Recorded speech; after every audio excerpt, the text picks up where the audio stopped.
ஒரு விசுவாசிக்கு உண்மையான அலங்காரம்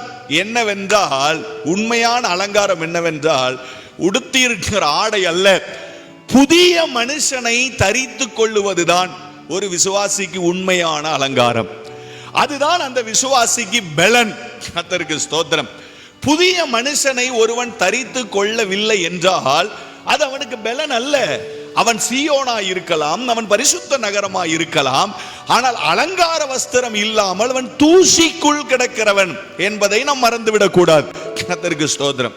வேதம் சொல்லுகிற பொய் சொல்லாது இருங்கள். ஏன் பொய் சொல்லாதிருங்கள்?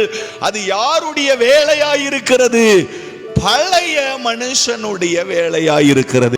நம்ம தூசிக்குள்ள இருக்கிறோமா, நம்ம பலப்பட்டு இருக்கிறோமா அப்படிங்கிறத நாமே நிதானித்து அறிவதற்கு வேதம் நமக்கு வழிமுறைகளை சொல்லிக் கொடு. நாமே நிதானித்து அறிந்து விடலாம். ஸ்தோத்திரம்.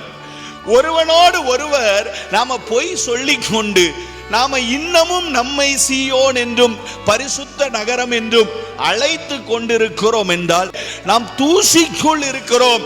வேதம் சொல்லுகிறது நீ அதிலிருந்து எழும்பு அப்படின்னு சொல்லுகிறது. ஏன்? பொய் சொல்லுகிறவன் தேவனால் உண்டானவன் அல்ல. பொய் சொல்லுகிறது யாருடைய வேலை? ஆதி முதல் பொய்யனாய் இருக்கிறான் என்று பிசாசை குறித்து பரிசுத்த வேதம் சாட்சி கொடுக்கிறது. ஆனால் நம்முடைய தேவன் எப்படிப்பட்டவர் என்றால் அவர் பொய்யன் அல்ல, அவர் பொய்க்கு பிதா அல்ல, அவர் உண்மை உள்ளவர். அதனால வேதம் சொல்லுகிறது, ஐயா, பழைய மனுஷனை களைந்து போட்டு ஒரு புதிய மனுஷனை நீ அணிந்து கொள்ளணும்.